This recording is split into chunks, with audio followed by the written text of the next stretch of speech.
Istimewa ya.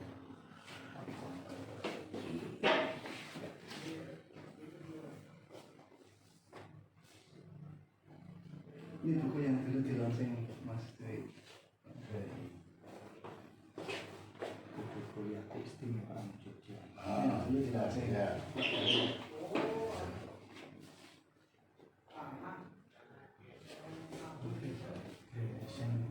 Keistimewaan DIY.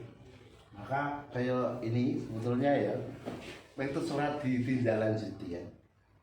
Bagaimana mendobrak kultur pesimis kewenangan DPD yang sampai hari ini ya kerdil kewenangannya. Ya kan? Sebetulnya ngomongin tentang DPD dan DPR itu sama loh. Malah DPD itu tidak terkotak-kotak oleh kepentingan partai politik. Partai deh ya. Dia lebih apa namanya? Lebih luas DPD itu untuk mengakomodir aspirasi. Daripada aspirasi yang masuk di partai. Saya tidak mengatakan kewenangan, tapi proses mengambil aspirasi itu saja luwes DPD. Oh, iki nih penyiar ya, iki sekolah RRI walaupun dia punya titik Renggani TV iki Pak Dwe, itu loh. Siki apa ini? Titik Renggani TV yang podcast itu. Pak Renggani ini sekolah istilah apa? Renggani kuwi yo ngrenggani. Dewi Iki wis mulai yo podcast sik Pak duit lagi kembang. Terus renggani tadi deh. Iki belum di. Wonten dalam sewu Kang Mas. Menawi sak menika panjenengan wonten ing acara titik renggani podcast wonten ing ruang tamu Jogja Istimewa. yang ngomong apa sih? Nah, saiki sik diomongke banyak. Yang namanya ketemu karo anggota dewan itu. Oh, anggota dewan iki aku rakyat. Nah, anggota dewan berarti sesuatu anugerah. Bisa tatap muka, tatap langsung. Tapi bukan tatap mata saya. Ya. Pak Dwe. Nah, Dengan kata-kata indah. nah, kata-kata Padahal masyarakat itu sengit karo lembaga itu. begitu sing Lembaga anggota ngomong legislatif gitu kan. padahal kamu kok penjenengan menika Oh iya, anggota dewan. aku ngomong secara kelembagaan ya. Iya. Secara kelembagaan masyarakat itu sudah notas. Mengapa? Ya hari ini informasi di sini kan. Semua ada di Dan tidak semua informasi benar di sini. Menjas kelembagaan legislatif begitu mudahnya. Dilalahnya itu Jawa ya. Iya. Dilalahnya memang ada realita yang begitu walaupun tidak semuanya. Anggota dewan rapat ngantuk, maling. Tapi pernah ngantuk mboten? Karena ngantuk ya nggak begini. Aku istilahnya lagi pengen 6 titik ya orang. Oh, 6 titik. Berada di ruang tamu Jogja. Aku rata-rata satu hari 4-5 titik. 4-5 titik. Gila ya. Stamina. Ya sama aja. Ya, berkaitan ini kan yang namanya budaya. Yogyakarta itu kental banget dengan budaya. Dari sisi manapun, pendidikan berbasis kebudayaan, pertanian berbasis budaya, informasi berbasis budaya, macam-macam pokoknya berbasis budaya. Menurut pendapat Pak Dwi itu apa? Artinya kalau kita sudah memakai tagline itu ya, apa-apa berbasis budaya, maka base-nya tidak bisa lepas dari apa itu budaya. Kalau ini bicara tentang Jogja, ya mari kita play lagi budaya Jogja itu apa sih? Dan hari ini anak-anak udah nggak tahu, generasi sekarang itu udah nggak tahu apa itu Jogja. Persoalannya itu, maka kesulitan untuk mengimplementasikan sesuatu yang berbasis budaya Jogja. Budaya pasti diartikan hari ini tuh lebih banyak diartikan sebagai event di atas panggung. Itu budaya. Padahal budaya di situ ada perilaku yang itu adalah mencerminkan peradaban Jogja. Bicara tentang peradaban Jogja sudah pada tahu. Kan begitu. Iya. Bagaimana sekarang Jogja dibangun dengan bentuk kerajaan itu sebenarnya sudah luar biasa. Indonesia belum ada, kita sudah ada peradaban, sudah ada peradaban, sudah ada tata kelola pemerintahan. sudah ada tata kelola pemerintahan, bagaimana memilih tata ruang, itu sudah ada. Tapi hari ini itu dianggap apa namanya sesuatu yang jadul, padahal bicara tentang tata kelola pemerintahan ya sebetulnya hari ini nggak jauh-jauh dari yang dulu. Hanya mungkin berbeda apa namanya cara ya, walaupun itu sudah melenceng dari kalau bicara tentang Jogja, karena Jogja sudah bergabung di Indonesia, pasti konteksnya ya di negara Indonesia. Tetapi ada keistimewaan, ada mandat yang diberikan kepada Jogja. Apa itu undang-undang keistimewaan? Mengapa ada undang-undang keistimewaan? Jogja ada mandatori untuk menjaga keistimewaan Jogja itu sendiri. Luar biasa. Apa namanya? Desentralisasi asimetris untuk Jogja.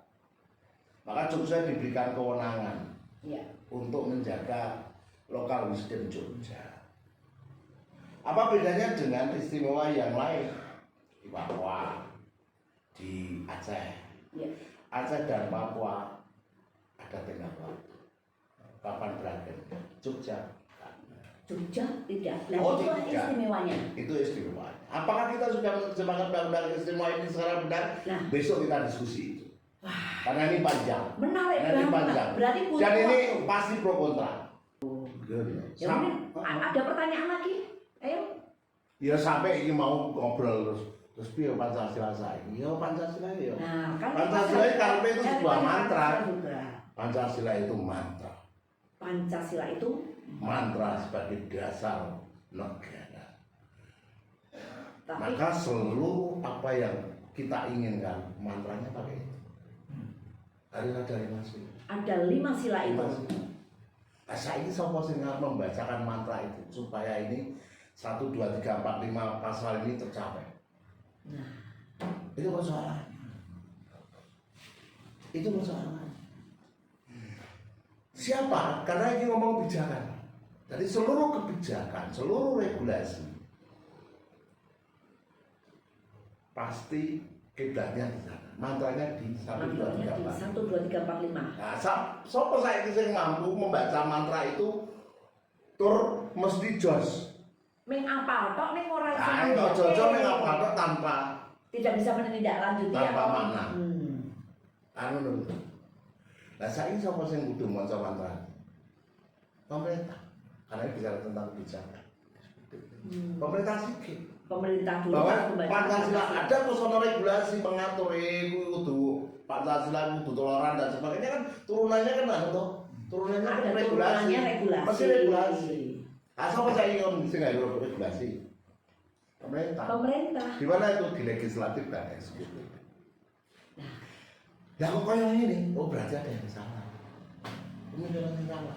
Oh sing salah nggih. Jangan-jangan, jangan-jangan pemerintah hari ini tidak mampu membaca mantra Pancasila. Wah. Kan begitu Pak.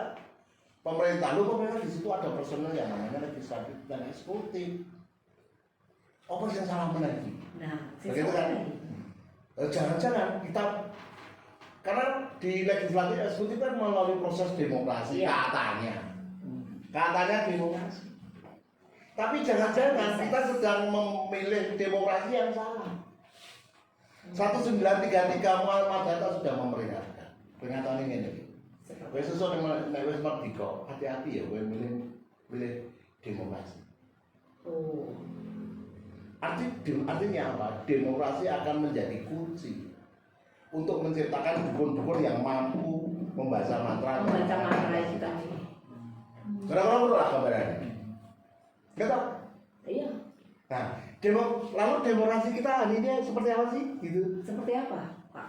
Kalau hari ini sekarang sudah pada sudah Pancasila lagi, berarti yang dukun-dukun kita di legislatif dan eksekutif tidak mampu membaca mantra supaya itu mantranya menciptakan sesuatu yang ajaib. Ya, sing jos. Wis ora.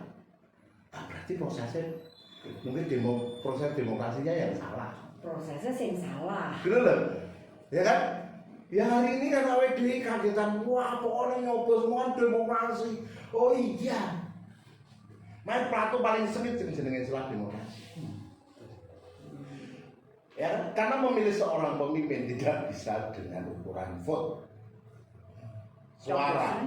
Suarane. Oke, kan suara tidak menjamin memilih seorang pemimpin yang punya kompetensi. Bisa dengan langsung pilih. Kalau hari ini proporsional terbuka memungkinkan enggak untuk itu kecil. Karena ketika proporsional terbuka pasti di situ punya potensi namanya transaksional. Transaksional mas. Begitu. Orde Baru sama Orde Baru reformasi baik mana Orde Baru? Kalau saya katakan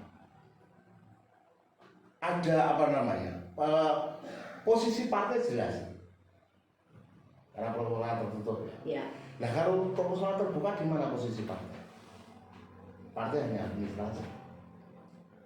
Sebagai kendaraan saja gitu. Hanya administrasi. Kamu nomor berapa? Kamu nomor berapa? Habis itu lengkapannya mana administrasinya?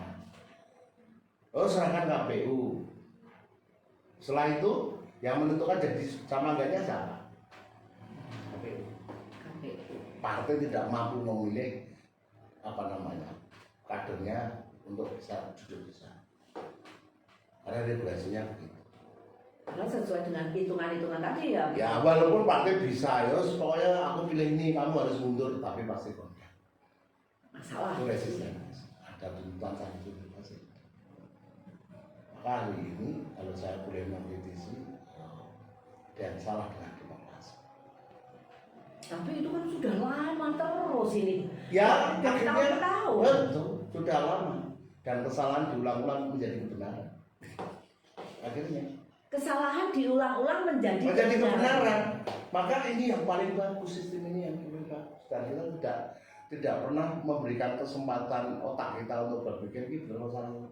Jadi mengkoyo nek apa jarang ngono kae yang kocok-kocok ngono ae terus gitu. Karena itu tanpa evaluasi. Gitu. Nah, sistem ini paling suka dipakai oleh Machiavelli. Suka, ya. Iya. Begitu. Terus Kenapa sekarang hari ini? Gimana memperbaiki semua? Cara memperbaiki semuanya itu Regulasi.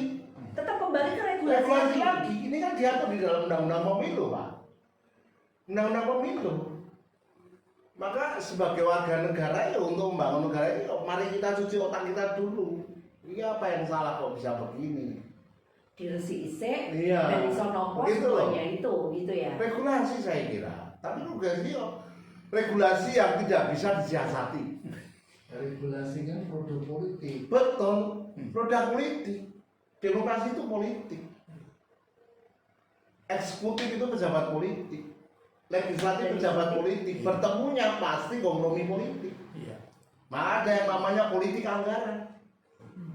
Pendidikan ya anak mata kuliah namanya politik pendidikan, pendidikan politik. Pendidikan politik. Ada politik anggaran pendidikan juga ada. Begitu. Bahwa itu kan politik iya. Seluruh napas kehidupan kita ini politik. Coba lihat di Google. Apa itu politik? Takon sik karo Google, Ayo, apa Pak. kuwi politik? Politik Nah, itu kepentingan, politik itu keperpihakan. Itu aja. iya. Itu kan. Begitu. Secara nafas kita, gerak-gerik kita, kenapa kita bangun pagi-pagi terus ngantar anak, oh supaya anak saya besok jadi orang pintar, jadi pejabat. Itu kepentingan. Politik Itu nggak? kepentingan politik. Politik, Pak. Tapi bagaimana dengan politik yang didramatisir? Nah, Hah? politik yang Berarti bukan politik. Bukan politik. Sekarang itu kan semua, oh ini politik, oh politik tidak mesti di partai politik. Oh, Oh nggak mesti. Tidak bisa begitu. Iya. Maka kalau seluruh aktivitas kita itu sebenarnya politik. berarti politik tidak identik dengan Partai politik. Oh, enggak. Harus jadi legislatif itu sama selain tidak jadi legislatif bukan politik. Politik semua. Nah sekarang untuk melihat bahwa politik itu jelek karena kita selalu melihat potret yang katanya pejabat-pejabat politik itu jelek. Maka sesuatu yang terjadi ketika itu bicara tentang politik, ya mesti politik itu Mesti elek. langsung dijudge itu. Berarti kayak doktrin begitu ya? Ya, tapi nggak gitu. Politik itu ya kita kenapa sih awet kita butuh makan gitu, main warung karena awet di songkret. Politik nggak politik itu kepentingan. Tinggal kepentingannya politik dalam hal konteks politik mesti yang baik, berpihakan kepada orang susah. Ini politik. Nah, sekarang diterjemahkan politik itu sangat ngawur, lari dari konteksnya apa itu politik. Ada partai politik itu kan untuk bersama-sama membangun negara, ya. Terus dia mengirim putusannya nih legislatif, eksekutif, yudikatif, ya untuk membangun negara. Jadi sebenarnya Tetapi sekali lagi proses menentukan hasil, proses menciptakan dukun-dukun politik mampu membaca mantra Pancasila proses akan menentukan hasil. Mari kita lihat prosesnya. Kalau demokrasi seperti ini, ternyata potensinya transaksional gede banget. Nah, Pak Presiden ngomong, besok pilkada supaya tidak boros-boros dipilih di DPR. Berarti boros. Kan begitu. Tapi kan ya pembacanya perspektif toh. dari berbagai sisi apa mereka melihat dan memahami. Teori itu, realita itu perspektif, Bos. Apa yang kita dengar itu opini.